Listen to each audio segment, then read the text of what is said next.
Welcome to this historic occasion to honor one of our own. My name is Hani Faris, talking to you from Vancouver, Canada. I'm a member of the Board of Directors of Trans-Arab Research Institute, TARI, which is sponsoring this event in collaboration with the Arabic Hour, and will serve as the Master of Ceremonies of the Zoom conference. This event is being recorded and will be made available by the Arabic Hour on YouTube for future viewing. After a brief review from me of Elaine's achievements over more than half a century, we will turn to the conference program, which consists of 5 topics. I will introduce the topics and the speakers, who will address different facets of Elaine's contributions to our community. Toward the end, we will have the question and answer period, where you will have the opportunity to direct your questions to her. I've known Elaine for 51 years. We met for the first time in Beirut, Lebanon. I was in the company of Nasir and Joyce Arouri at the time, and they introduced us. That was the beginning of a lasting friendship and the start of a relationship of collaboration on serving Palestinian and other Arab issues. Elaine stands out and shines in 3 domains: as a respected and reputable scholar, as an educator and organizer, and as a resolute and determined activist in the struggle for social justice and human rights. In her scholarly career, Elaine is a professor emerita at Simmons College, presently Simmons University. After she received her doctorate in sociology in 1962 from Boston University, she taught at Smith College from 62 to 67, then at Simmons College until retirement 30 years later. She was also a visiting professor at the American University of Beirut and the American University of Cairo. Elaine's many authored, edited, and co-edited publications feature some works that have become classics. In particular, the book Civil Rights in Peril received the Myers Outstanding Award and is still used in sociology courses despite the passage of time. The range of her publications is reflected in the following sample: Civil Rights in Peril, The Primacy of Water in the Zionist Project, South Lebanon, the AAUG Experience, Achievements and Lessons, Arab American Studies in Assimilation. Elaine's book chapters and articles cover a broad spectrum of topics and geographical regions. They include studies on social justice, Arab nationalism, social integration, globalization, development, settler colonialism, the Palestinian resistance, and other Middle East issues. What distinguishes her writings and sets her scholarship apart from ivory tower academics is an unwavering commitment to Arab and Arab American issues of freedom and justice. But above all others is her devotion to the Palestinian cause. To educate and organize is the principle Elaine adopted in transmitting her message to the Arab American community as well as the general American public. In addition to her many publications, she educated by giving numerous talks to many audiences and by interviewing leading scholars, principally through the Arabic Hour. To address the lack of Arab American associations that dealt with the intellectual and political issues that concern them, both at the state and national levels, Elaine was instrumental in building organizations to mobilize activists of Arab and non-Arab origins and have them channel their group effort to serve their concerns. Among the organizations and movements she founded or was instrumental in founding were the Arab American University Graduates, AAUG, founded in 1967, the Palestine Open University, founded in 1980, Trans-Arab Research Institute, TARI, founded in 2000, the Cultural Fact-Finding Tools, founded in 1993, Gaza Mental Health Foundation, founded in 2001, and Alliance for Water Justice in Palestine, founded in 2013. Finally, regarding her activism, a colleague of Elaine wrote, "She is the bedrock on which activism for justice in Palestine has been built."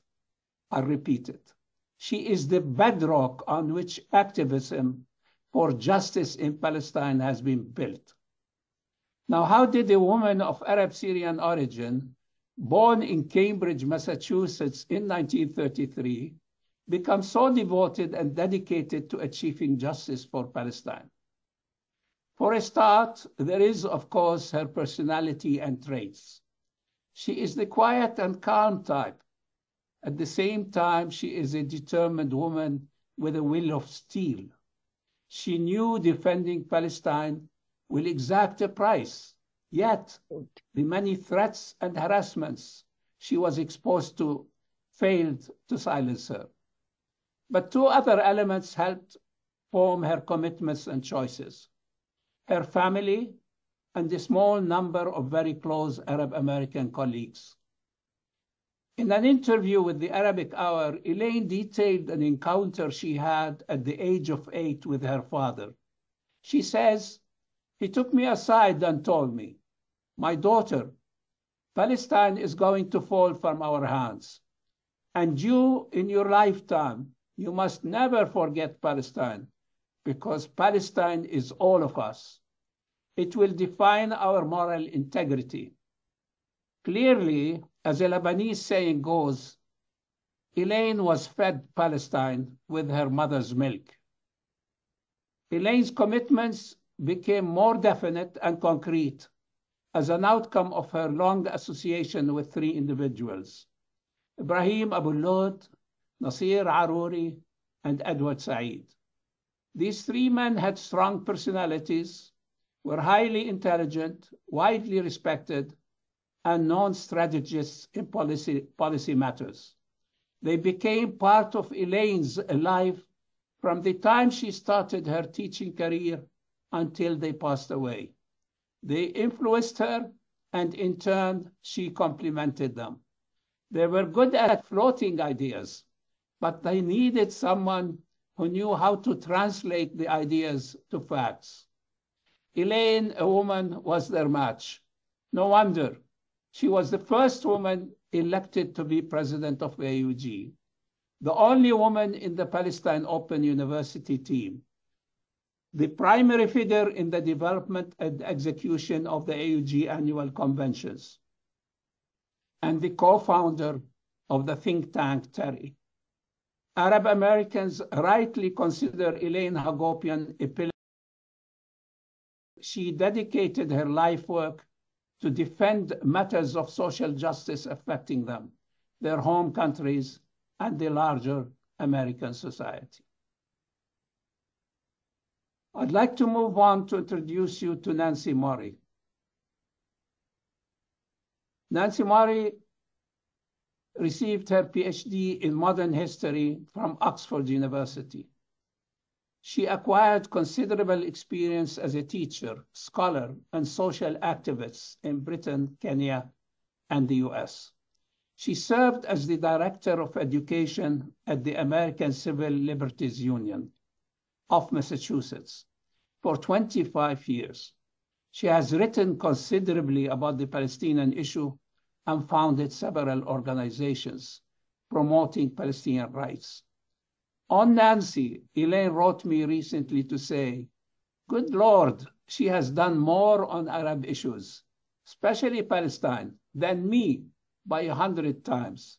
She has become the de facto activist leader in this area, and she has done more on Gaza and the West Bank than you can imagine." The title of Nancy's presentation will be Elaine Hagopian, a scholar, activist, mentor, and friend. Nancy is traveling overseas, and she recorded her message. We will listen to her message now. It is an honor to be part of the celebration of a woman who has touched so many lives and been such a mainstay in educating and organizing around Middle East issues in the US and far beyond. Here in Boston area, Elaine is the bedrock on which activism for justice in Palestine has been built. I know I speak for a great many people when I give her my heartfelt thanks for making our work possible. To illustrate her profound influence, I would like to talk about what she has meant to me personally. I first met Elaine in 1988, shortly after returning to the US from 20 years spent in the UK and Kenya. The first Intifada was a few months old when I was invited to be part of a small human rights delegation to Palestine. I returned from that first trip determined to do something to change US policy towards Israel and Palestinians. But what and how, given how little I knew about the Middle East? Elaine to the rescue, possessing the depth of knowledge, the contacts, and years of experience that I lacked. She gave me the kind of generous attention and patience that she famously bestowed on her students at Simmons College. Elaine became a pillar of the organization I co-founded, the Middle East Justice Network. Over the 7 years of its existence, it benefited hugely from her authoritative voice and analysis. She brought into our work the late Professor Nasir Aruri, who later became the president of the Trans-Arab Research Institute, which she was so instrumental in founding. He wrote for our publication, Breaking the Siege, and like Elaine, gave unstintingly of his time and knowledge. Soon we were moving in path-breaking directions, just to mention one. At a time when it was not yet common to talk about Israeli apartheid, we had two major conferences in 1989 and again in 1991 that outlined parallels between the Israeli and South African systems of domination, highlighted Israel's support for the apartheid regime at a time when the world was turning against it, and made connections between the Palestinian uprising and the anti-apartheid struggle. Elaine's scholarly expertise was vital in constructing conferences that featured remarkable speakers from both the Middle East and South Africa, and led subsequently to further exploration of the apartheid analogy. After the Middle East Justice Network finally closed its doors in 1995, Elaine and I continued to work closely together, and I continued to learn from her about the issues which were the focus of her research and time spent in Lebanon, foremost among them the plight of Palestinian refugees. I believe others here will talk about the first conference held by the Trans-Arab Research Institute, which was also path-breaking, being the first major forum in North America to address the right of return, with her dear friend Edward Said as a keynote speaker. One thing that is so special about Elaine is the way she exemplifies what it means to be an organic intellectual. She grew up in a working-class neighborhood of Cambridge and never allowed her scholarship to be confined within the walls of academia. Instead, she uses her knowledge to raise public consciousness in order to promote social and political change. Let me give you two examples. When a group of us in 2013 established the Alliance for Water Justice in Palestine to campaign against the water partnership that Governor Deval Patrick had established with Israel, we were very fortunate to have Elaine and her research to help us understand the historical context. Her article entitled "The Primacy of Water in the Zionist Project" opened our eyes to just how fundamental water has been and continues to be in the takeover of Palestinian land. In sharing her knowledge about the water issue, in meetings convened at Tufts University and elsewhere, she helped us make a convincing case that from the beginning of its colonial project, Zionism embraced the water apartheid policies. It weaponized water to drive Palestinians from their land. Here is a second example. In 2004, when post-9/11 Islamophobia was still very much on the rise, she conceived of, edited, and wrote part of an award-winning book, Civil Rights in Peril, The Targeting of Arabs and Muslims, to which I contributed a chapter. 20 years after its publication, it remains an astute and still relevant analysis of how war on terror targeting of Muslims and Arab Americans in the US has seriously eroded civil rights and liberties at home for everyone and promoted US empire building abroad. Elaine's vision, her commitment, and meticulous oversight have given wings to various organizations over the decades, including the Gaza Mental Health Foundation, which she and I co-founded in 2001 and which is still surviving in these genocidal times.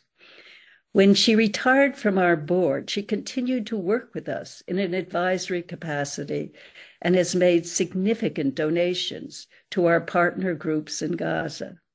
Her generous giving is a reflection of her generous spirit, which has been a boon to so many people in our community as well as overseas. The last major project that Elaine and I worked on together was an all-day conference held in Harvard Square in 2017 to mark the 100th anniversary of the Balfour Declaration.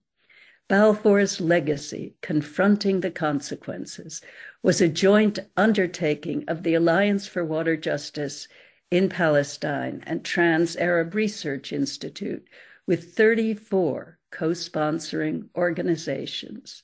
In conception, it drew heavily on Elaine's scholarship, and it was largely through her personal contacts that we succeeded in gathering the necessary funds and attracting a roster of outstanding speakers. I feel so fortunate to have had Elaine as a mentor and dear friend for 34 years. My life has been enriched by the generosity that defines her as a teacher and is present in everything that she does, whether at her table or at her club, where she had a membership and would invite her friends to feed both their stomachs and their minds. Her hospitality has always been extraordinary. I hope now she will find the time and energy to write her memoirs so young people can learn from her experience and wisdom, as I have been privileged to do over the years. Thank you, Nancy. This is the first of 5 items, 5 topics that will be dealt with in this program. Our second topic will deal with the building of a national organization, the AAUG. While it existed, AAUG was the leading national Arab American organization in the field of scholarship. Its numerous publications made up a small library in the field of Middle East studies. Its journal, the Arab Studies Quarterly, was ranked among the top 3 US-based academic journals on the Middle East. Elaine played a major role in the rise and life of AAUG. We have 3 former presidents of AAUG who will attend to this topic. Our first speaker will be Dr. Baha Abu Laban. Baha is Professor Emeritus in Sociology at the University of Alberta, Canada. He was born in Jaffa, Palestine, and is part of the 48 Nakba diaspora. His PhD is from the University of Washington in Seattle and has taught at Stanford, University of Washington, and the American University of Beirut. The greater part of his career has been the University of Alberta. His research contributions include 13 books and monographs and over 70 book chapters and articles. Baha is a recipient of the Order of Canada, the country's highest civilian award. Baha served as president of AAUG in 1973. Baha? Thank you very much. The Association of Arab American University Graduates, AAUG, was founded in the aftermath of the 1967 Arab-Israeli War.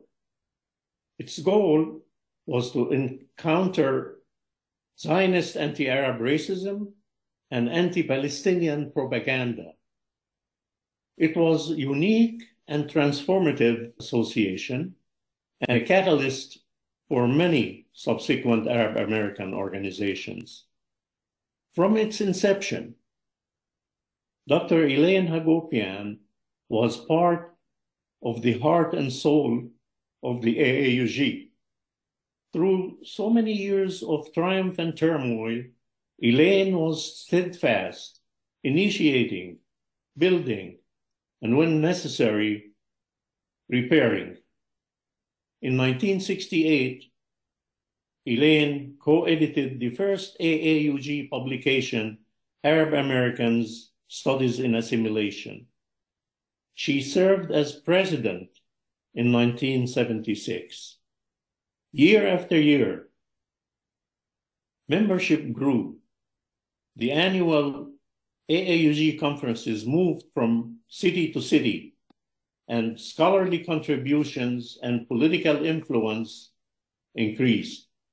As one of the founders of the AAUG, Elaine worked tirelessly, sharpening many of her far-reaching initiatives and continuing offshoots.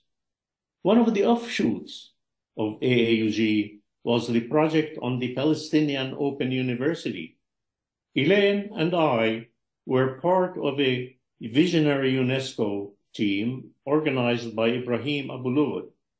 For months, the team consulted specialists and experts in the Middle East and Europe, analyzed national UN statistics, reviewed research literature, estimating the potential numbers of students, and finally produced a massive over 1,000-page report on the feasibility of what was then called open or distant state learning university that could reach out and offer university education to Palestinian students wherever the Nakba has forced them to go.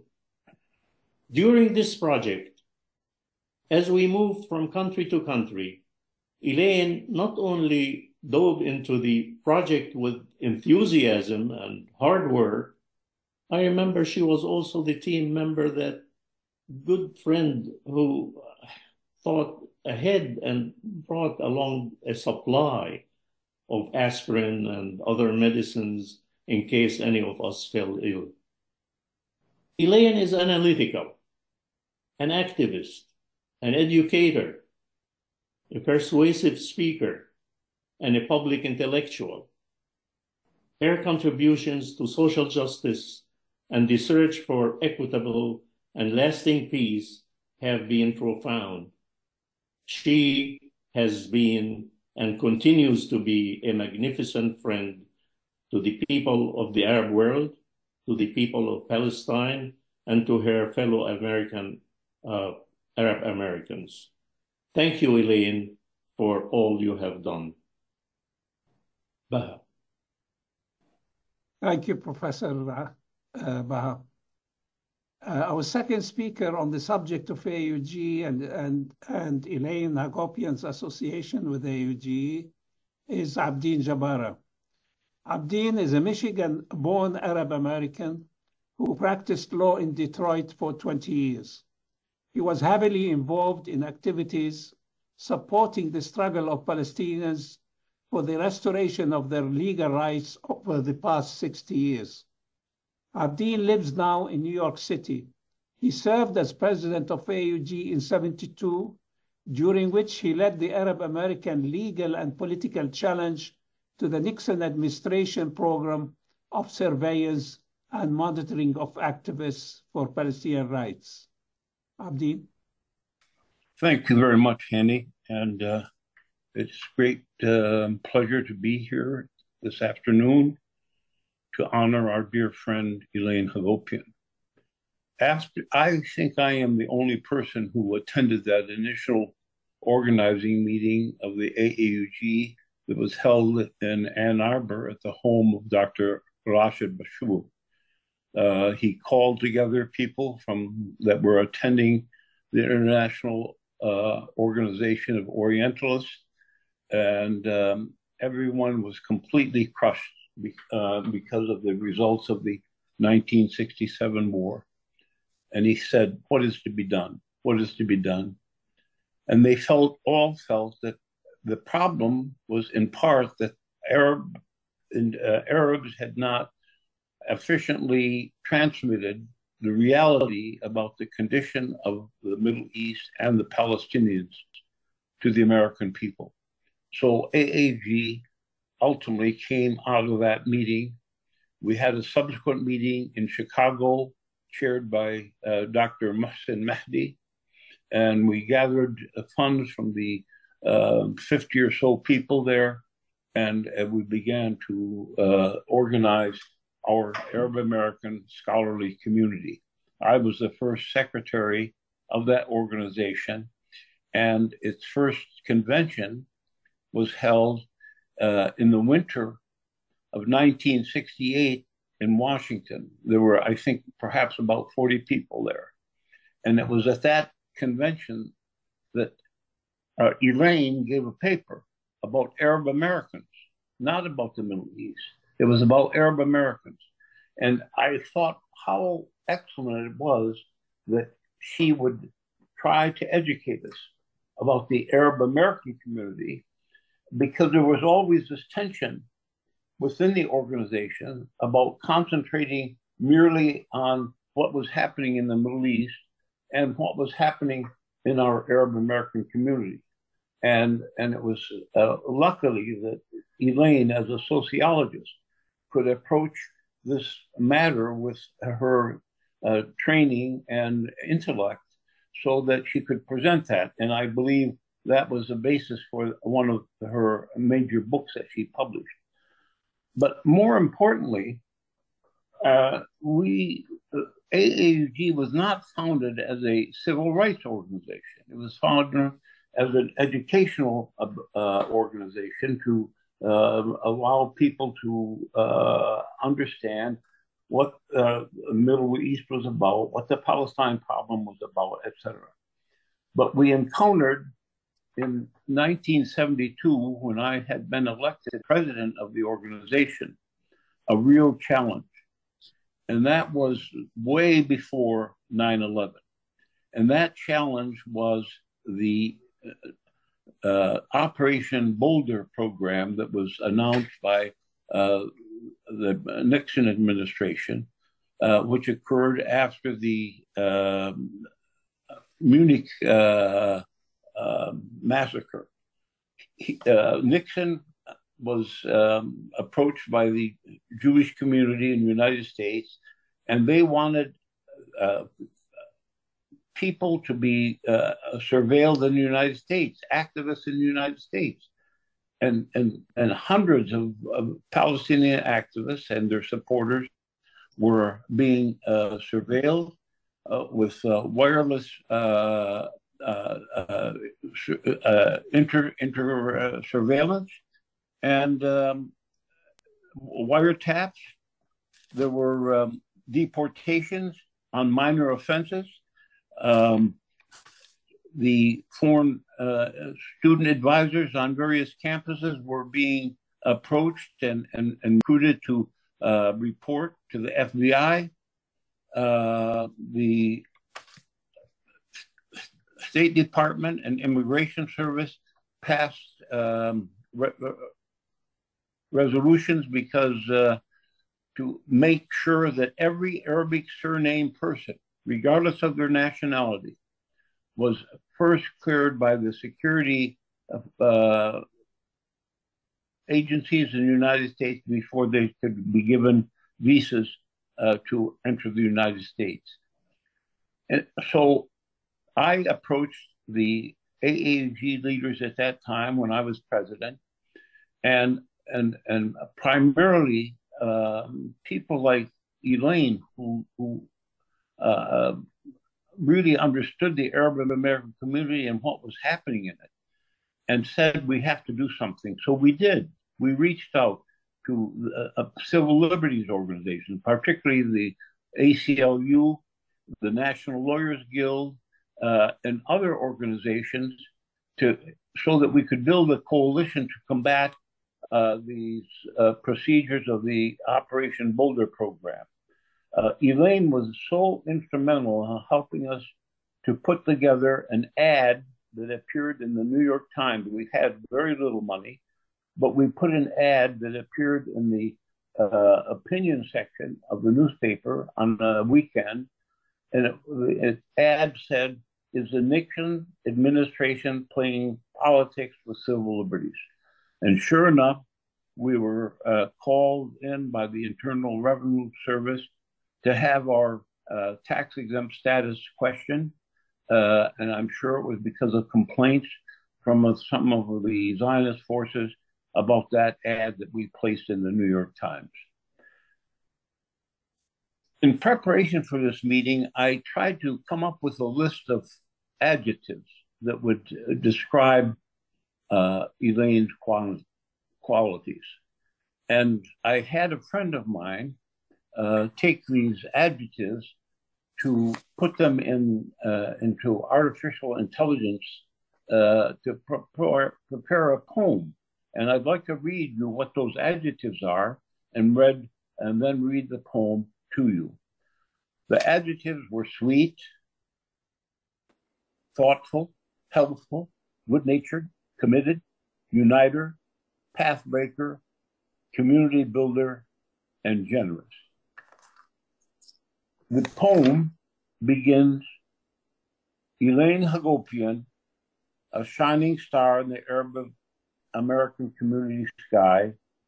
In Massachusetts, she resides, with a heart that's full and high, a sociologist of great renown, with years of teaching at Simmons Hall. She's a published scholar with wisdom to share for one and all. Her work has bridged the gap between cultures far and wide, Arab and American, with understanding as her guide. She's a uniter, a pathbreaker in the dark of night. Considerate and thoughtful and helpful, she's a guiding light, a good-natured soul who shines with warmth and delight. Her generosity is boundless. Her kindness knows no bounds. She's a true community builder with love that's forever found. Her sweetness is contagious.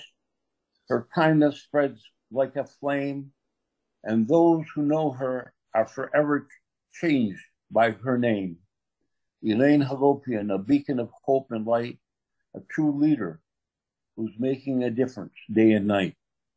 May her legacy continue to inspire and to guide, a testament to the power of kindness and the love she has inside. For Elaine Hagopian, a true hero of our time, a shining star in the Arab American community's rhyme. Thank you so much, Elaine. I love you.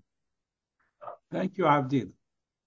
Our third and last speaker on AAUG and its association with Elaine is Dr. John Makhoul.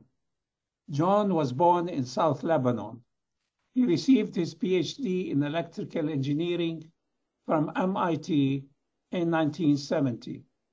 For over 50 years, he worked in a high-tech firm in Cambridge, Massachusetts, where he led research in various aspects of speech and language processing. While at MIT, John served as president of the Arab Club for 2 years.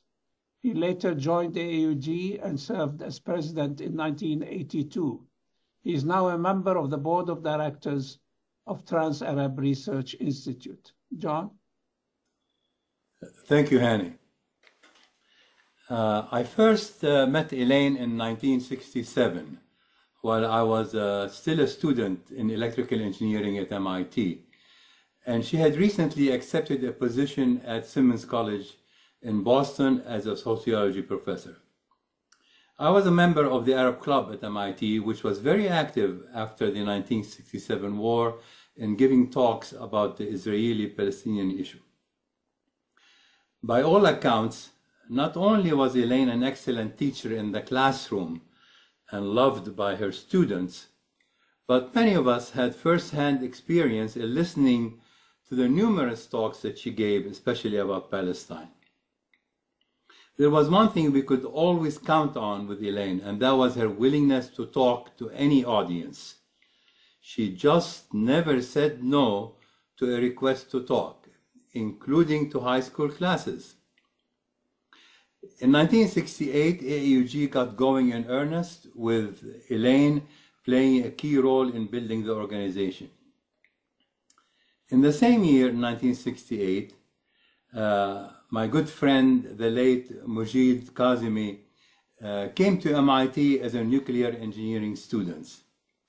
Years later, Mujid would become the chair of that department.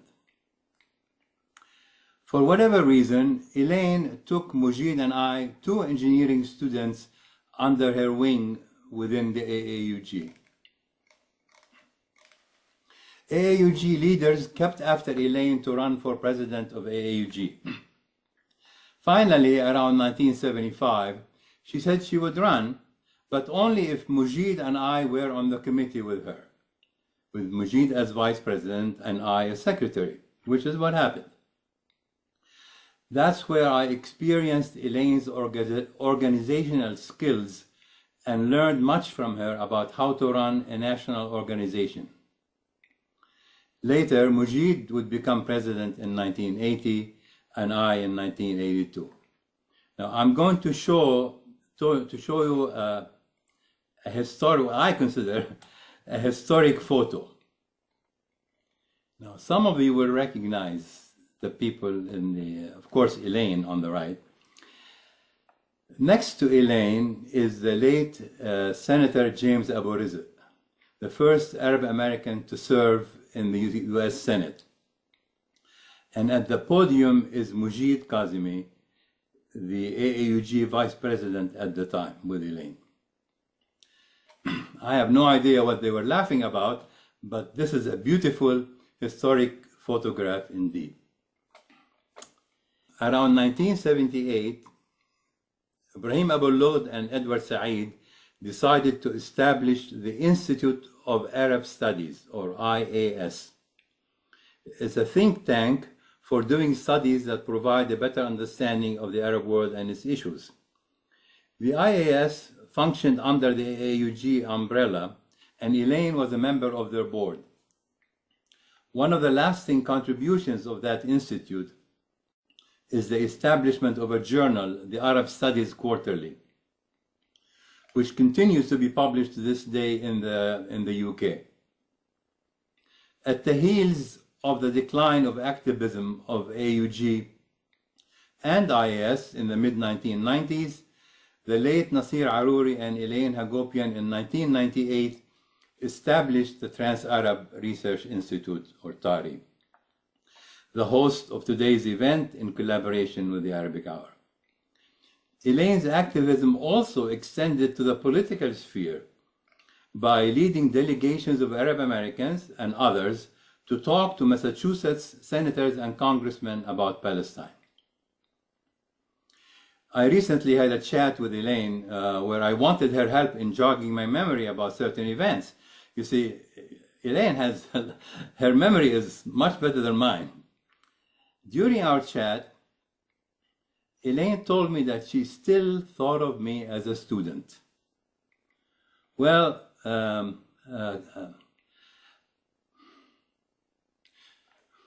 sorry. Coming from Elaine, I took that comment as a compliment, for I know that she loves us all, her students, as much as we love her. In honor of Elaine's love for her students and to celebrate her life's work, the TARI Board of Directors thought that a student award to be given in Elaine's name at a university would be a fitting tribute. After considering different options, we have decided to establish an endowment for a student award of about $1,000 to be given each year in Elaine's name at the American University of Beirut, AUB, where she taught for a year and where she often visited and lectured. The annual award will be conferred on a graduate or undergraduate student who has excelled in their studies in sociology or anthropology and has demonstrated a commitment to the pursuit of social justice and human rights issues, areas for which Elaine has devoted her life. You will be hearing more from me about this endowment the next day or so. Finally, thank you, Elaine, for being such a loving teacher for us all. Thank you, John. We move to the third topic in our program, which is about TARI, Trans-Arab Research Institute. It's a think tank, and the think tank is registered in the state of Massachusetts. Two people will be talking about the TARI organization, Atif, Kubursi, my colleague, and myself. Atif is Professor Emeritus in Economics at McMaster University in Hamilton, Ontario, and Adjunct Professor in the Faculty of the Environment and Urban Change at York University. He received his PhD from Purdue University in 1969. Atif served as Acting Executive Secretary and Under-Secretary General of the United Nations Economic and Social Commission for Western Asia. He has published 13 books and 250 articles. Atif? Thank you very much, Hani, for your generous introduction. I would not be exaggerating, and I'm sure you would agree with me that Elaine at 90 has not changed much from Elaine at 30, 40, and 50. Her commitment to social justice and the defense of the Arab just causes has never waned and has never in any respect changed much in fervor and in the strength of the commitment and the arguments that she has provided. We also know very well that if there is any distinct and defining characteristic of Elaine that I know of, is her ability to get out from that ivory tower towards organizing the effort of our community and to institutionalize, to build the corporate structures that would allow us to work together in a coherent way. And TARI was one of these institutions that was born, as I remember well, and Elaine could correct me on this, is we went one time to the International Institute for Criminal Justice and Human Rights in Syracuse, Italy, where Archimedes has his tomb. And the issue was to what extent we need to create more institutions to energize, to vitalize our commitment and our work. And it was recognized then that what we need is a think tank. And this is exactly what Elaine was pushing for and continued to lead the effort towards realizing this dream, so to speak, at the time, and had become such a functional and foundational organization that I would like, Hani, who could speak more. I would like to speak about one aspect that I have learned from Elaine, and to some extent, my work, and has worked quite a bit on this, is a footnote to some of the things that she has contributed. And this is the centrality of the water issue in the Arab-Israeli conflict. I gave a bit of mathematical proof of some of her intuitive positions. I looked at the water, and most people were still talking, is there going to be a water war? Well, my God, the 1967 was a water war. And Israel made sure that it occupied all the sources and the head of the well, so to speak, of these water sources. But what I have proven is that, occupation has been profitable for Israel. It has a captive market in the West Bank and Gaza and Golan and other places. A cheap labor of Palestinian labor, Arab labor that was used and capitalized on, indeed contributed a few things. But what I did is I took 100,000 cubic meter of water that was shared from the Palestinian aquifer into Israel, and the Israeli economy became totally infeasible. The shadow price, which we really in economics talk about how biting, how effective a constraint is, which means how much water would really contribute to economic and life in Israel and the region. If we were to increase it by 100 meters, it went through the roof. And this was to a great extent unrecognized, and sometimes I felt like it was watered out.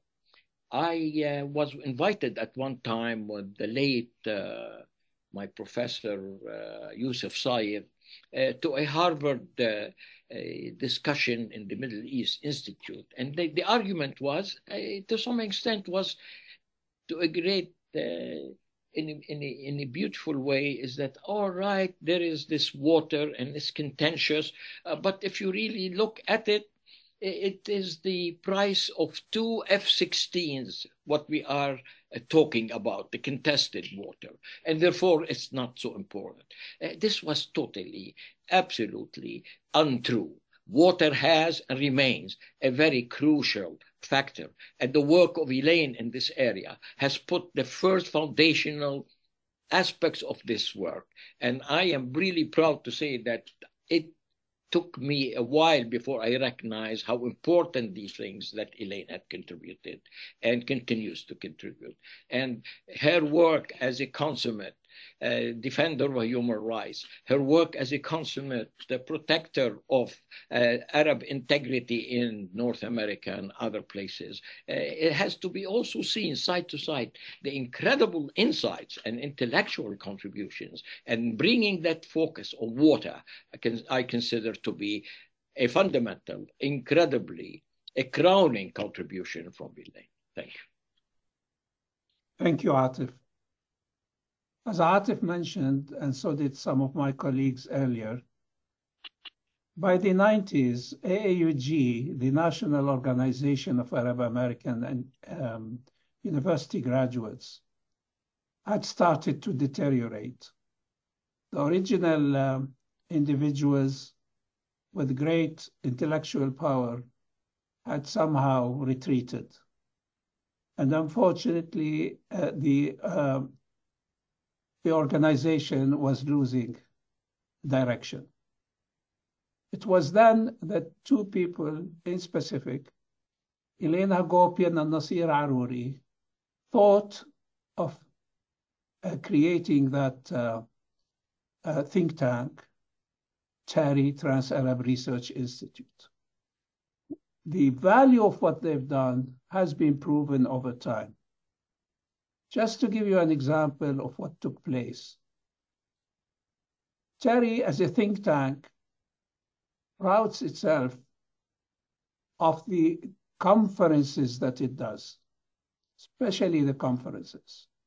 Very authentic subjects, highly important in the making of events in the Middle East, are ones that are focused on primarily. In this respect, I'd like to mention two of them. The first one was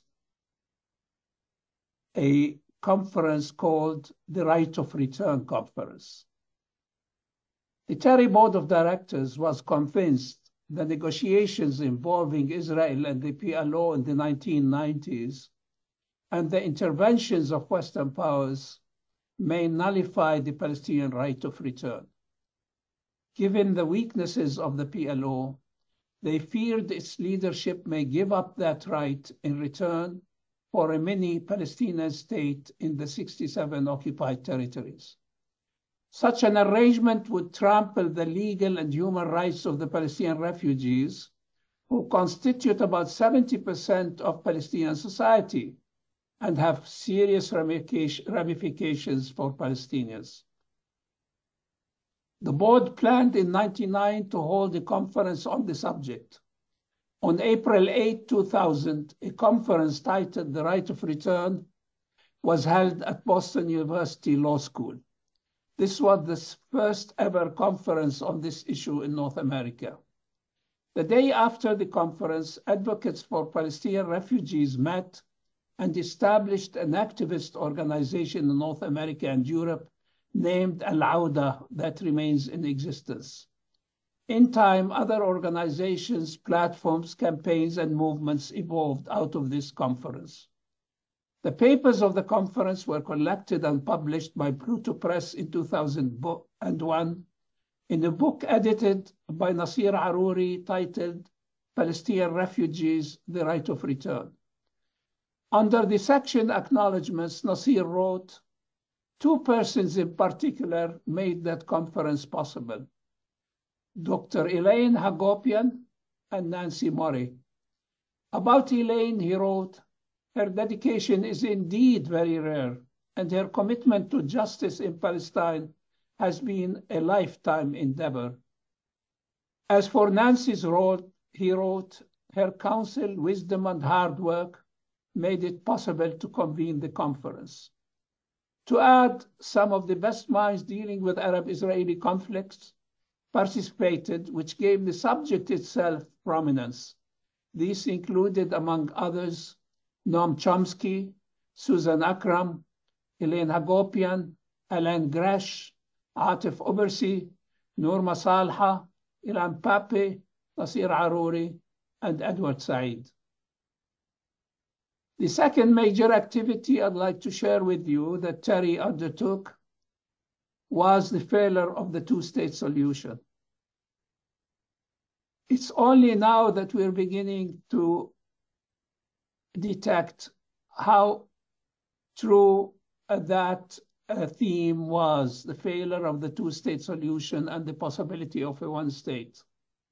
On the 28th and 29th of March 2009, TARI convened in Boston, Massachusetts, the first ever held conference in North America on the subject of the one-state solution to the Palestinian-Israeli conflict.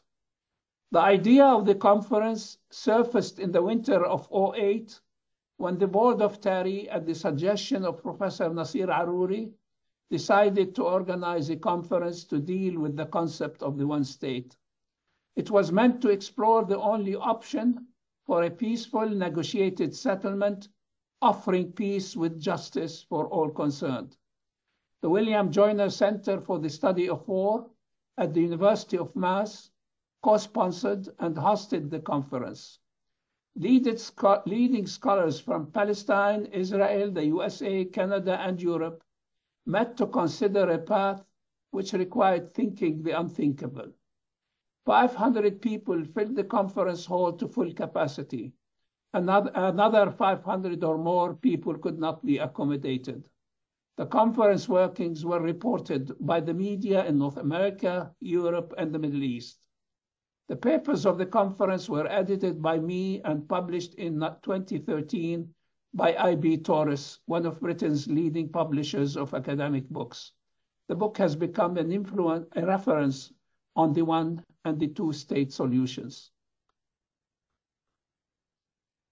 We will move now to the fourth topic in our conference, and it has to do with the cultural fact-finding tours that Elaine organized. Elaine established a program of cultural fact-finding tours to the Arab East region. She was the sole organizer, program developer, and tour leader. The idea was to bring people to the area to understand and appreciate its culture and the issues it faced, especially Palestine. These tours took place in 93, 95, 99, and 2004. The tours ceased after that because of a deterioration in Elaine's health condition.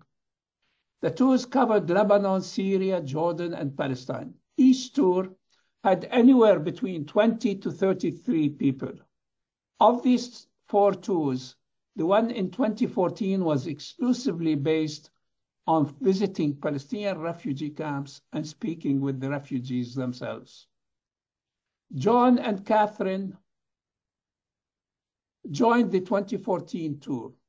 I would like to take this opportunity on behalf of TARI, the Arabic Hour, and the Arab American community to express our condolences to Catherine for the passing away of her husband and partner, John, on May 21, 2024.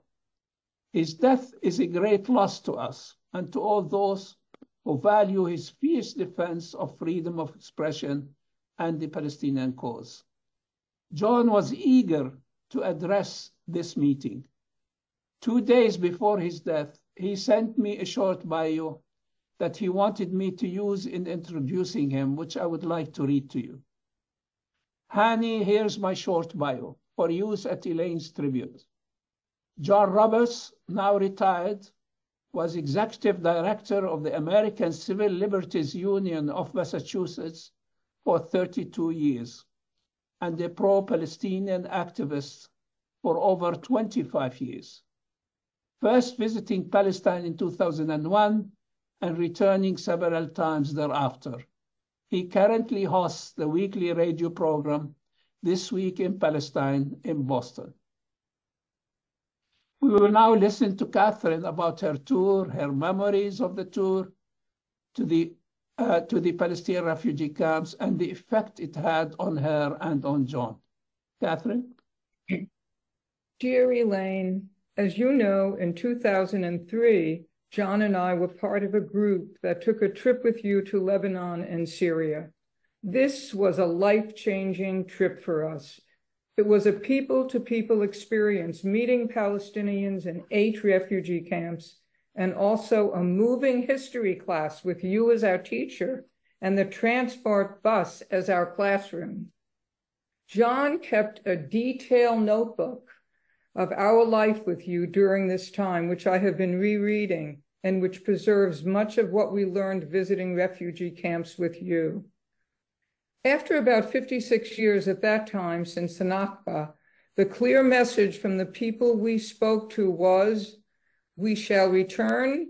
It is our right to return. It is a sacred right to return to our own villages, and we will never negotiate away our right to the land. You can share it, but we will never abandon it. At the Mar Elias camp in Beirut, we met the journalist Annie Kanafani, widow of Ghassan Kanafani, an author and leader who was murdered with his 17-year-old niece in an Israeli car bombing in 1973. We learned about the Ghassan Kanafani Cultural Foundation, which supports early childhood education in several camps. As an early childhood educator myself, I was particularly fascinated by this work. In the Mar Elias camp, the curriculum was project-based. On the walls of the classroom, there were children's drawings, paintings, and stories about their villages. The children had been learning about the making of olive oil, and they eagerly showed us the process. We also met Nala Kandor, who directs the program for children with multi-disabilities in the camp preschools. Kandor herself had been disabled by polio as a child, and she showed us several apparatuses she designed and then were built by men in the camps. These devices enable children and adults with mobility issues to have independence in their daily lives. And at that time, children from outside the camps were also served because regular schools in Beirut lacked appropriate facilities and services for students with special needs. The staff at Mar Elias also trained people to work in the other camps. Elaine, we took you seriously, your mandate to the group that we should take what we learned on the trip and return to our communities to work for and support Palestinian rights. For the last 20 years, that has been our life's purpose. John and I have always felt grateful to you, and we honor you for your great gift to us. John always kept this key close by. At the recent People's Graduation in Cambridge for MIT students, of which I was invited, for students who were denied diplomas for their activism, I was struck by a quote in their program from Ghassan Kanafani, and it reads as follows: "Imperialism has laid its body over the world, the head in Eastern Asia, the heart in the Middle East. Its arteries reach Africa and Latin America.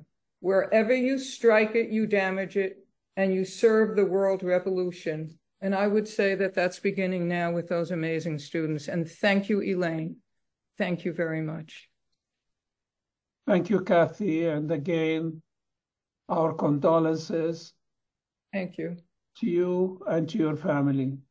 And we will always remember John and what he did in his lifetime for Palestine and for Arab Americans. Thank you. We now come to the last topic in our program.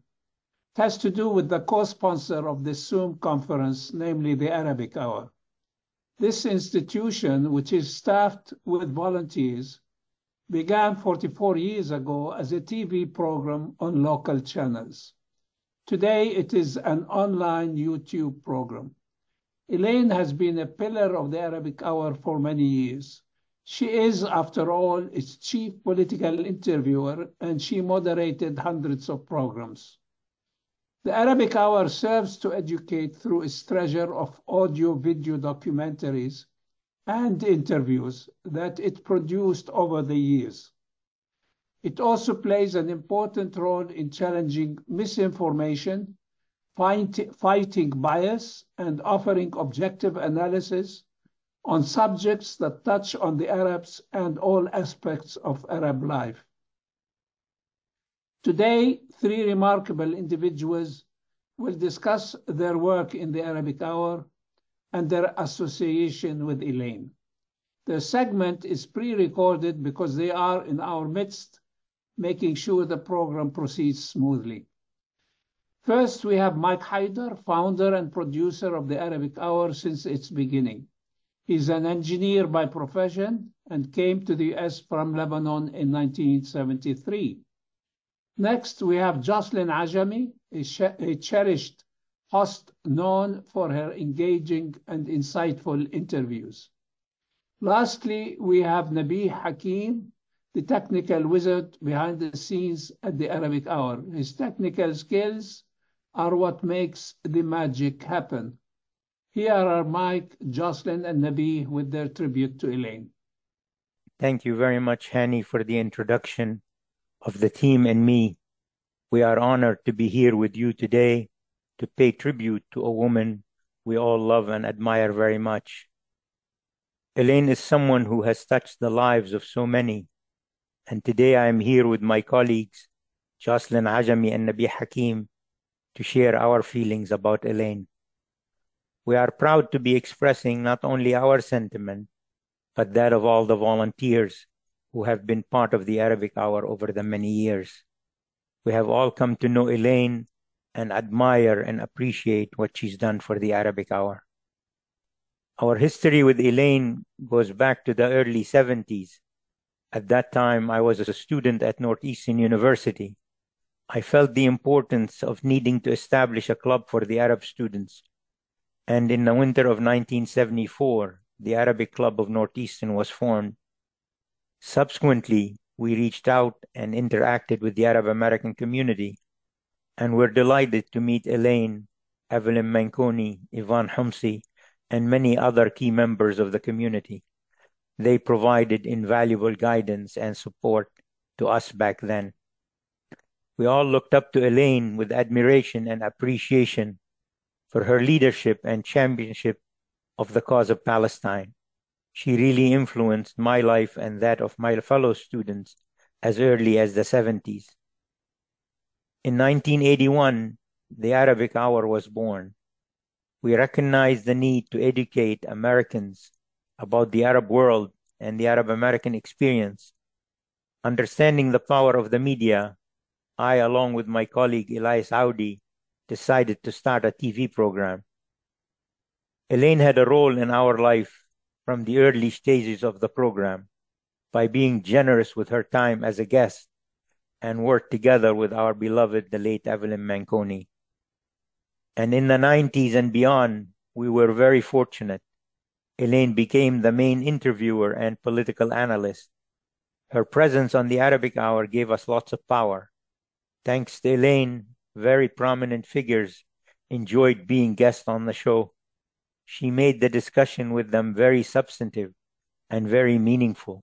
She brought out the best in them. She hosted people like Professor Noam Chomsky, Dr. Salah Al-Sulman, Dr. Hussein Zumlot, Professor Hugh Roberts, author Rosemary Sayegh, Professor Nasir Aruri, Professor Sarah Roy, and many others. We have gone from having to buy time on the air in different cities to being a community access cable TV program and now on YouTube. Let me emphasize, we have been producing programs for the past 43 years and have been totally staffed by volunteers.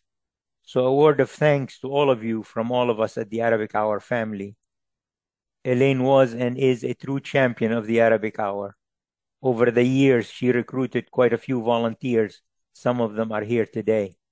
And now at the age of 91, Elaine is still providing a very important contribution to the Arabic Hour. She's organizing programs and inviting guests to be interviewed.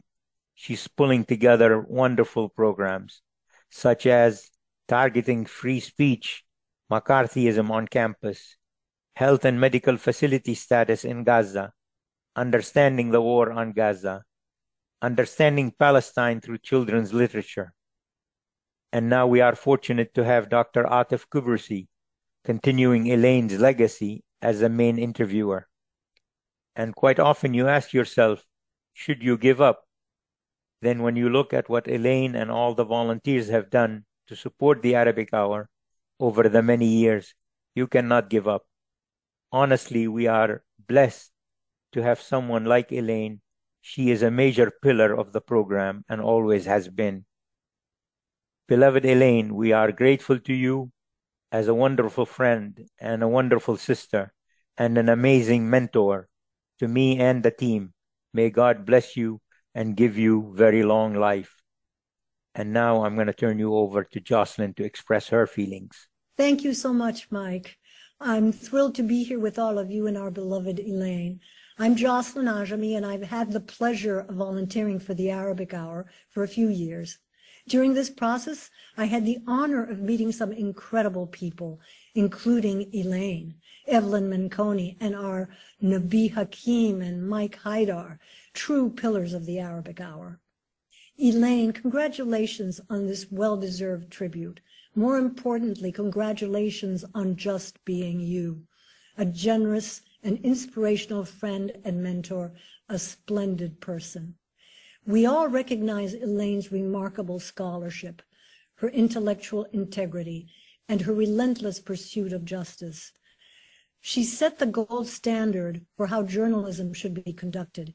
As an interviewer, she masterfully balanced listening, eliciting responses, and pushing back. Not an easy feat. Elaine was the kind of interviewer who graciously and respectfully wouldn't let anyone off the hook.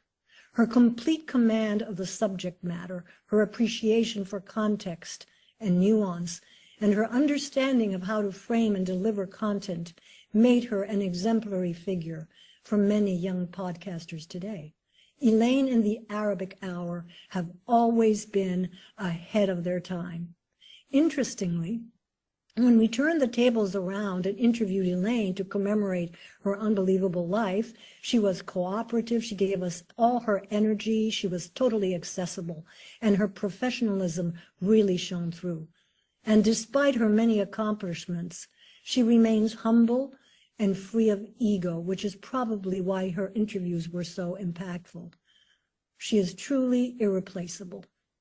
On a personal note, Elaine has been an encouraging, supportive, and generous friend. My only regret is that I didn't meet her earlier in life. I'm profoundly grateful, however, for having met you and for our ongoing friendship. Elaine, you are a treasure, and we love you dearly. And now I'll pass the mic to Nabi. Thank you, Jocelyn. Hello, Elaine. Hi, everyone. I am Nabi Hakim, the technical maestro here at the Arabic Hour. Or at least that's what they call me. It's a great honor today to speak about someone who holds a dear place in our heart, in my heart, Dr. Elaine Hagopian. As Mike mentioned, Elaine has been the cornerstone of our program. But did you know she's also funny?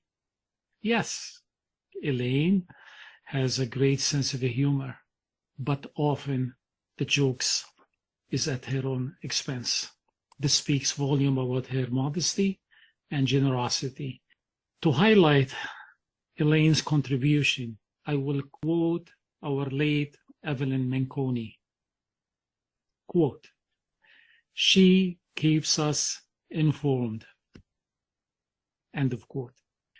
Indeed, Elaine has enriched our intellect. And through Elaine, I have had the fortune to encounter numerous extraordinary individuals. Many of you join us today.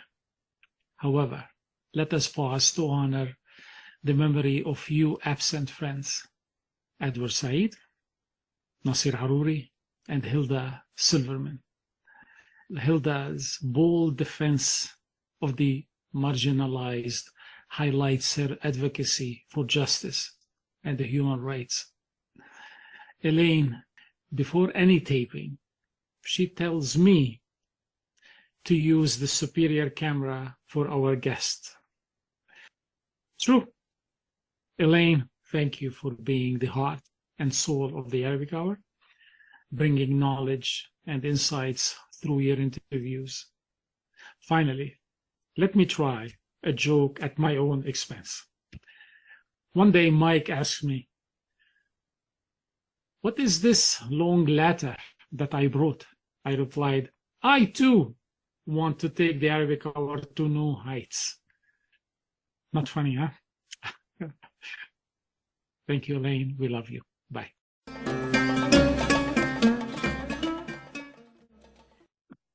Thank you, Arabic Hour, Mike, Jocelyn, and Nabi. We have received a message from a friend of Elaine who had to leave the city, Boston. She's overseas, but she wanted her message to be read at this program. The lady who wrote the letter is called Alice Rothschild. Her message to Elaine is, by the way, just to define her, she's an obstetrician and gynecologist. She's an author, filmmaker, and activist. She is a member of JVP, the Jewish Voice for Peace, Health Advisory Council, and on the board of the Gaza Mental Health Foundation. I read, "I'm thrilled to celebrate the incredible contributions that Elaine Hagopian has made over the course of her life. I first met her around 1997 when a group of progressive, curious, and agonized Jews in Boston decided it was time to understand the Israel-Palestine conflict and to unravel the myths and histories we had learned in Hebrew school and in our Zionist families. Elaine, along with Dr. Rushama Martin, an Israeli psychiatrist doing a Bunting Peace Fellowship, quickly became our matriarchs. Elaine's historical and political knowledge, her willingness to teach, argue, sympathize, and explain was critical to our political education and gave us a firm grounding for the decades of work that lay ahead. She has been a constant supporter and guide. Thank you, Elaine. Alice. We come to the end of our program, and we have a section now of questions and answers. Anyone among the participants would like to ask Elaine a question, please feel free to do so. Dr. John Makhoul will oversee this section. Just say it. Okay. Thank you, Hani. So the purpose of this Q&A session is to give you a chance to ask Elaine questions. Why, you got your thing? Yeah, that's right. Could everybody mute their phone, please? We would like each person to ask their question in person, but the question is how to call on you. So the way we'd like to do it is this way. Please use the chat function. And Masa, can you change the chat function so that it goes to everybody, please? So that the chat goes to everybody. So we'll use the chat function in Zoom to indicate that you would like to ask a question.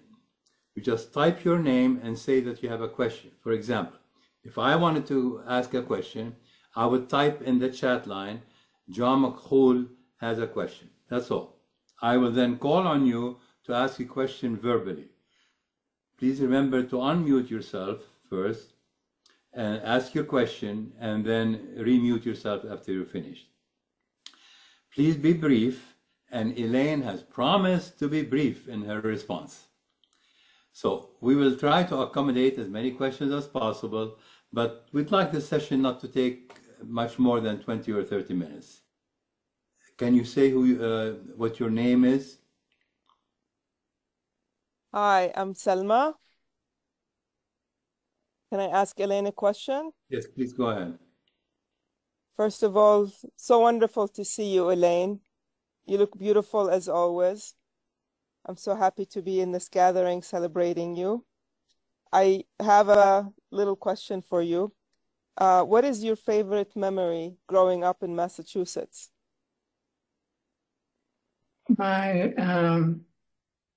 favorite memory growing up in Massachusetts is being at my father's little grocery store and listening to him give lectures. He was not an educated man, but he had young men who loved him and brought him books from the library. And he designated what kind of books he wanted. They read to him about the world and the changing map and the changing borders. And then he would put it all together and he would give lectures. He really was annoyed when he had customers. And his philosophy was, you need to make money, but only enough to pay your bills. Don't get addicted to money because it will destroy you. So I heard a lot about Palestine and famine in the Middle East and the death of the Ottoman Empire and the rise of the colonial powers. Those were my favorite memories, being with my dad in his grocery store. And is that the grocery store on Huron Avenue right now, where the Yes, fishmonger that is? was at Yeah. 252 Huron Avenue. It was at one point the fishmonger, which is closed. Yeah. Thank you, Elaine. Thank you, Salma. I recognize Joyce. Joyce Aruri raised her hand. Go ahead. Here. Elaine, you meant so much to Nasir and me. We treasured your lifelong friendship, advice, and loyalty. I remember when the AAUG was born, You weren't just the mother of AAUG. You were the father, sister, brother, and lifelong of this organization that consumes so much of our lives. Nasir is with us here today in honoring Elaine. We love you so very, very much, Elaine, and respect you with all our heart. And I stand here with my children, and we all feel the same way. We all loved you and loved you right from the beginning when we first met you. Thank you for everything you've done for the Arab world and AAUG. Joyce, I'm glad to see you, and I thank you. I think everybody is giving me too much credit for things they did, and I won't forget all that you did with AAUG. You were always there, and you really took care of all of us, and I thank you for that. What I need to do is apologize to you and Nazir Kazemi, because when I was president, all I did was I was so determined to save the world and Palestine. These two men were so much a part of the support system that I needed to do anything with AAUG. And I think I woke all of you up before 8 o'clock in the morning, just about every day. And so to you and Nazir, thank you for being patient with me while I mind the minds of your husbands. And I thank you. And Joyce, you look wonderful. Good to see you, dear. Thank you. Thank you, Elaine. I recognize Munir Germanos, please. Go ahead.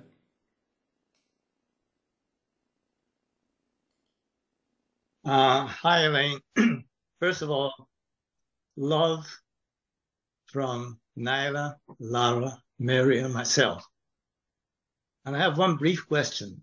Are you sorry this event took place? I'm embarrassed. Let's put it that way. I am very grateful to the organizers and to their really very hard work. It was a lot of work to put this together. And I am very grateful to them. And I appreciate that they wanted to do this. But so many of you, all of you, have done the same thing I've done all my life. We are a community, and the whole community did this. And when I think of people like Hilda Silverman, and I think of Hilda all the time, and I miss her. And when I think of all of the people that I've met, not only through AAUG, but through Evelyn Manconi at the local level, and Alice Rothschild and Nancy Murray and so forth, I feel embarrassed that I have been singled out for this recognition when everybody should have recognition. But my feeling, and I've said this before to the organizers, is I don't like to be recognized for things I did which I felt to be a moral commitment. It was part of being human. It was not something unique. And I'm sad that what I'm recognized for is people's misery. I was concerned about people's misery. I would have preferred that they not have been miserable, have lost their homes. But I thank everybody that organized this event. I thank all of you for participating. And I am grateful. And everything was beautiful, even though I think that everybody who spoke have done more than I have. I thank you all. Thanks, Munir. Thanks, Naila. I look forward to seeing you both. Okay. Next, I recognize Jarjur, Mary. Marisa. Oh. Hello, my dear. Oh, my love. Thank you. You know that I love you very much, and I'm so honored that this is taking place today. my heart is beating very hard because I love you very much. Thank you, Marisa. Thank you. And I'm happy that we are always in correspondence together. And I'm happy that you are with us. And I wish you a long life. Thank you. I think it's been very long already. I thank you very much. We need you. We need you. You are the most humble person I've ever met. You are a brilliant mind. And I know that I have not been in the Boston area for a long time, but the time I saw you and the time I was with you with my films and we talked together, and you are such a fantastic human being. Elaine, you are a brilliant mind. Thank you, dear. And a very humble person. Thank you. You're too kind. And I appreciate all of your films, but I appreciate you and your commitment, your constant and devoted and authentic commitment to the issues of Palestine. And just the other day, yesterday, I recommended one of your films for a program, The Land Speaks Arabic. And you have provided us with a great deal of real information and visual information that is important in the education of the public. Thank you, and God bless you. And I hope your grandchildren are well. My grandchildren are fine, they are lovely, and I recommend the people around us today to look at the film I made with you in 2019 called A Talk with Remarkable People, because you are a remarkable person. Thank you. Had I known, I will tell you, had I known that that's what you were going to call it, I would have definitely resisted. But thank you very much. I appreciate it. And my love to you and to Ahmed and his family and to your husband. Are you in Beirut now or Paris? I am in Paris, but I'm leaving to Beirut this week. Right. Well, all my love to people there. You know I love Beirut. So you take care, and hi to Theory. And thank you, Elaine. Thank you, Mary. Thank you, Dick. Stay in touch. Yeah, I would like to recognize Carla Haddad Mardini, please. Unmute yourself. Thank you. I had to find a quiet space to sit. I'm holding the iPad. I'm sorry for that. Elaine, I am very emotional because I haven't seen you in years. You know. And I'm 48 today. And we met when I was 22. And you have been my North Star in every decision, career choice, movement, working in the field with the Red Cross and now with UNICEF. I just want to thank you for everything you have been to me as a student.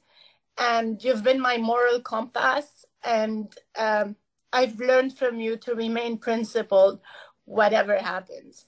And I'm so happy to see you. It's been years. And I want to thank you for everything you've done for our region, for our countries there. And I will forever treasure that you were my mentor and that you allowed me to meet Layla Farsakh and that you helped me survive the Herbert Kellman course at the Harvard Psychology Department, where we had the Palestinian delegation and the Israeli delegation. And I was trained as a mediator. I will never forget that. I will never forget what you've done for me, Elaine. So I thank you from the bottom of my heart and wish you everything that you wish for. And I hope to see you in the US at some point. All my love. Carla, you know you were always very special to me. And I remember going up to Dartmouth, you invited me to speak. And I was very happy when you married Robert and have children. And it's very funny because about 3 or 4 months ago, I was thinking about you, and I looked you up at the Red Cross, and I see that you left the Red Cross and that you work with another organization. And then I was going to write to you, and it was one of my spells where I was a little bit ill, and I never got to. So this is better, and I thank you. And you look gorgeous and wonderful as ever. And my love to you and Robert. Take care.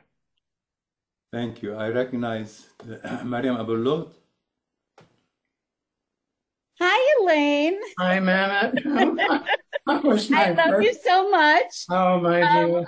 I know I'm supposed to ask a question, so I will. You know, of course, you're the most special person I love so much. And I think Dina's on this call too.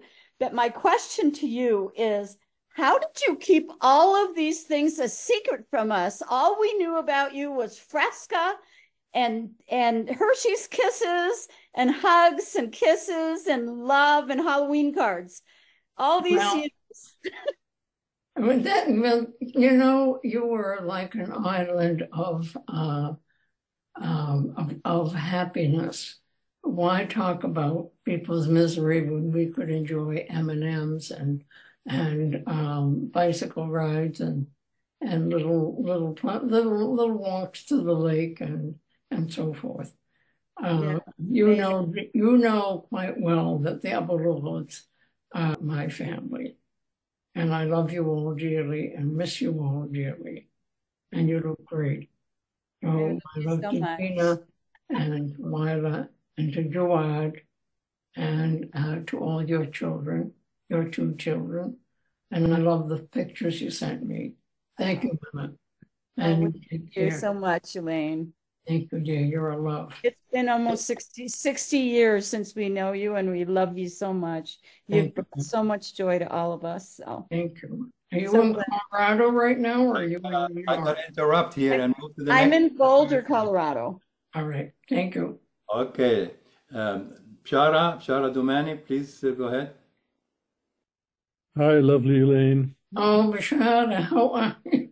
Bashara, you are part of my younger life. Thank you. It's nice to see you. How are you? I'm good. I love you so much, and wanted to ask you about your travels up and down this country, giving talks in the most remote places sometimes. Yeah. Including Kenyon College, where I first saw you in 1975, I think, or so. Yes. I thought I was all alone in the world until I saw you. Yeah. And changed my life since that talk. And I wondered if you want to share with us any thoughts about these travels. All I remember is that I said yes to all of them. And however I dragged my body. I mean, I ended up in Fargo, and I remember being on a little plane that was dipping, and there was no seat belt. And I got down, and there was brushwood running back and forth, and I thought, what am I doing in Fargo? But they were great, wonderful people. And I gave my talk, and I took my body and put it on the same plane the next day. And I was always surprised at the good receptions, and not surprised at the dangerous and awful ones that accused me of everything under the sun, threatened to do all kinds of awful things to me. But you know what? By that time I was so tired I didn't know what they were saying. So just go on. Thank you. You've done the same. So thank you. Thank you. And it's good to see you. All right. Amal Shara, please. Thank you. It's so wonderful to be here, and my mom is here also. And I'm so grateful for this gathering to be among, it's, I think, so distinct to be not only among amazing colleagues, but also absolutely incredible activists from this community. And you've built this community as I've seen it and made it a home for so many of us. And I feel such warmth and affection towards so many people here through you and through all that you've been able to build. And you're a model, I think, of the kind of balance between scholarship, activism, and mentoring, as we've heard. And also, I'm inspired as a scholar in the way that you looked at the Arab world and Arab America, when nobody considered Arab America as an important place for politics, or the ways in which what we do here is going to shape what we do there. And I want to just say that all those encampments all around the country, you helped build them, and you were there. You know, I feel it so deeply. You know, I'm really moved to be here with you today in this particular moment where we see those encampments shining, but we see also the genocide ongoing. So I will end in a question. Well, first I'll say how much we all love you as a family, and it's wonderful to be here with my mom today. Hi, Elaine. We do love you. I can't say more than that, because so many wonderful things have been said about you that are so true. And we love you very much. Well, I think you're gullible in believing all of it, but thank you. If I have to end in a question, I will say, because I know there are other people here to speak, if you have advice for us, new generation, who are going to be, working in the universities for the next decades, as we confront, this ongoing genocide and hate, but also see new openings that you've helped build. I don't have any recommendation other than to say, always just stay principled no matter how hard.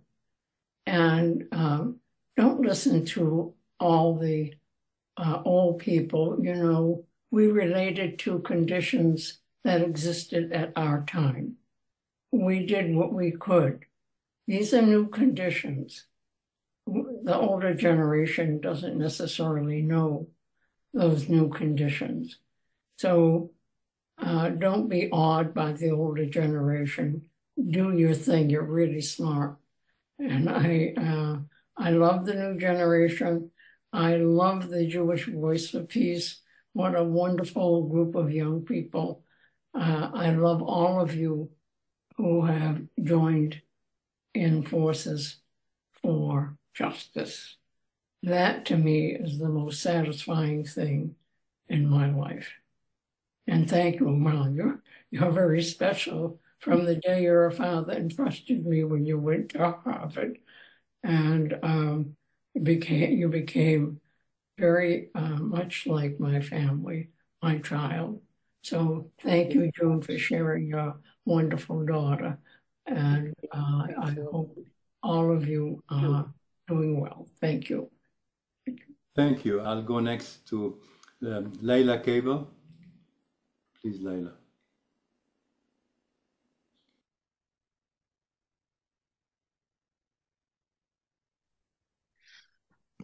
Hi, Elaine. Hello, Layla. How are you, dear? I'm fine. Our paths have crossed when we spoke, me as an activist and you as the intellectual. And I want to thank you for speaking to my youngest, Umayya, when Umayya was doing the PhD. And actually, Munir, Umayya managed to get Elaine to accept to be recognized at the Middle East Studies Association at MIT. I think it was 8 years ago. But I want to ask a question. How did you know Umayya was that baby in the diapers that used to come with me when I spoke? Because I said, that's like, the baby doesn't look like that. I think that you really have a canny, emotional connection towards people, much more than just the intellectual Elaine, which we all honor. So I want to thank you for that. Well, I thank you, and I do love people, but I particularly love our young people. And when I say our, I mean everybody, not just Arab Americans. I always think of the younger generation, and I think of education. I used to believe that if you're really educated in the liberal tradition, the world will get better. well, I still believe it's important to have a liberal education, but I'm a little bit more realistic now, but I'll keep trying. So, Maya is following in your footsteps, teaching at the University of Michigan, media studies and settler colonialism. Well, thank you, Leila, and my love to the family. Thanks. I would like to recognize, I think we'll have like two more. Somehow I lost my chat. Two more people. Lara Germanis first. Thank you so much to the organizers for this wonderful event. Just to refer back to what my father was asking Elaine about, she advised us that it was probably not a good idea to attend this because it would be very boring. So I'm glad we did not take your advice for once. This was just beyond inspiring, and hearing just also like educational in the way that it demonstrates just all the little pieces of these small events, small groups of people doing little things, and the way that they kind of build up over time, and the intersections between the academic work and the practice of social justice is just it just gives me hope. And I think my favorite thing about talking to you and getting to know you, Elaine, is your amazing stories. They just stick with you, and I don't remember the details of it. I think I'm not the only person here who feels like your memory is better than mine. But you tell this amazing story about when you were interviewed for college, that I just thought was really lovely, and I was wondering if you wouldn't mind sharing it. Oh, not so long ago, but I will I told John to cut me off because I have a tendency to blab. But I first want to recognize, Laura, that I met you when you were a preteen, when you all lived in Medford, you and Mary. And Nyla and Munir had invited me to speak at the Presbyterian Church that was in Somerville. I think it was Somerville, right on the Somerville Medford line. And you have been at Harvard and have been in encampments since you were a student. So I recognize you and Mary for what you've done, and you've got great activist parents. That quick story is that I decided that I wanted to go to university at the age of 17 when I graduated from high school. I did not have the credentials. I did not take a college course. I went to BU Office of Admissions anyway. It was during the summer after graduation. I didn't like the job that I had. It was nothing against being a secretary, but that's what I was trained for in high school. And I told them I want to go to college, and they said, "Have you got? You have to take the college boards." It was college boards, not SAT, same thing. And I said I couldn't take it because I couldn't pass it. I didn't have Latin, I didn't have the classics, I did not have math, and all that. Finally, I said to them, what? And they said, "Do you have any money?" I said, "No." And I said, "But listen, you have nothing to lose.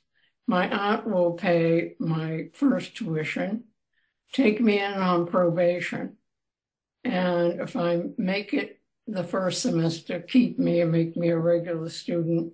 And if I don't make it, you can expel me." And they, funnily enough, were intrigued by that and took me in. And that's how I became a university student, but trained as a secretary. Thank you. The final is Liz Najjar. Hi, Liz. Unmute. I'm sorry. You have my dad on the other side of the desk. So I hope, can you guys hear me okay? Yeah, we can hear you now. Right. I have so many stories. I feel unbelievably don't tell too many stories excited to hear everything on this call today. And that being allowed to call Elaine my mentor has been a blessing. And so many ways. And usually I like reminisce about these stories from my early 20s and when she brought me in, and I'm, you know, two of her close friends, Evelyn and Yvonne, my cousin, so getting to watch the three of them together helped me like inspire what it means to do activism with friends and what that means. But I was reminded, I was my 25th college reunion last weekend, and Elaine, when I first really was unbelievably inspired by you, I don't know if you remember, you came and facilitated a panel with Cornel West and Edward Said, and I, like, everyone in that room used words that were like, that is the most powerful woman I've seen manage a panel in front of thousands of people. And I don't know if you like remember how many people. So the reason I'm smiling is my friends were like, I remember that panel 25 years ago. And so your mentorship to individuals spreads to so many people. And I hope you know that. I'm very lucky that I get to be close to you and still reach out to you when I need to be inspired. My dad on the other side of the table is like, you have to say something, you know how much she means to you, get on there. So I'm sorry to be the last voice, but I'm really, really grateful for your continued voice, for the fact that you always respond to me with ideas and brainstorms, for the fact that you always brought me in on stuff. I have so many questions for you, but I know I have the gift of getting to ask you them at any time. I am curious if you have any event that you facilitated or led that like sticks with you as one of the most powerful like audiences or groups of people. Thanks, Liz, and it's good to see you. I do remember that panel, and I do remember that Cornel West was very friendly, but we had a disagreement on something, but I tried to bottle it. And anyway, that probably was one of the more interesting panels. I've also facilitated panels or been on panels in hostile situations and watched fistfights. So it's been, I've had an interesting life, and I don't regret anything. And it's lovely always to see you. My best to you and to Dad. Thank you. Okay, I'll allow one more. I hope it's a question, not a huge comment. So please, Marilyn Levin, last one. Marilyn Levin. Levine. Okay, I had to unmute. Okay, Marilyn. Hello, Elaine. Hi, Marilyn. I haven't seen you for ages. Nice to see you. You too. I am really sad that I haven't run into you more since we live in the same town. And I keep hoping to run into you at the market or on the street. And you look wonderful. And I just am so impressed with this tribute, and well-deserved and great honor. I met you and became involved in the activism through the anti-war movement after 9/11.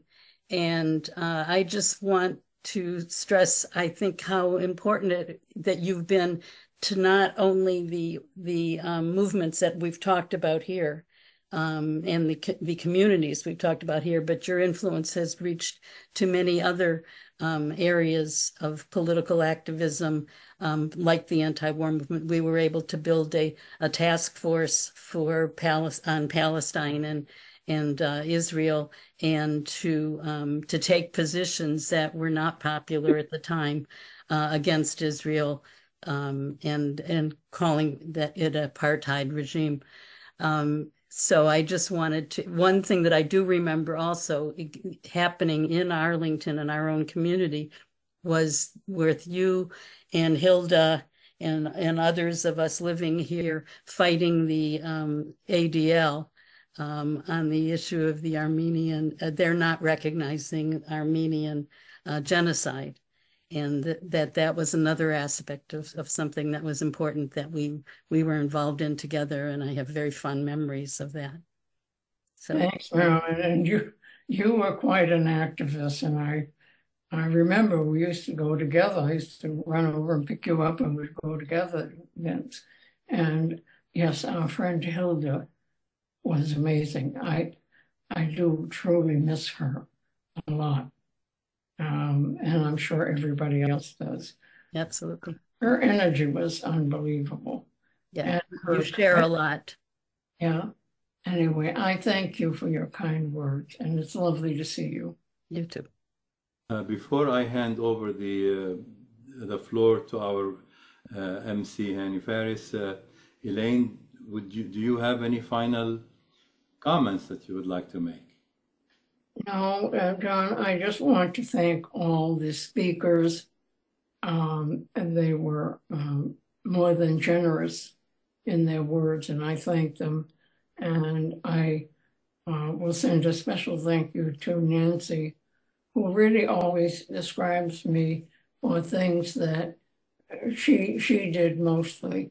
So I thank everybody, and I do appreciate this in spite of the fact that I'm a cranky old lady. So I thank you, John. I thank Hani. I thank Nabir, and I thank Mike. Thank you all. Thank you. Hani, the floor is yours to end the session, please. Thank you so much for attending, and thank you, Elaine, for being with us. I know it's not easy for you to spend 2 hours on Zoom, but you did it, and makes me happy. Thank you, Elaine. Wish you all, we all wish you happiness and good health. Hani, thank you. I'm going to make you chief diplomat in the world. And I thank you for all the effort you put into this. And I really, I do appreciate it. And I thank everybody. Thank you.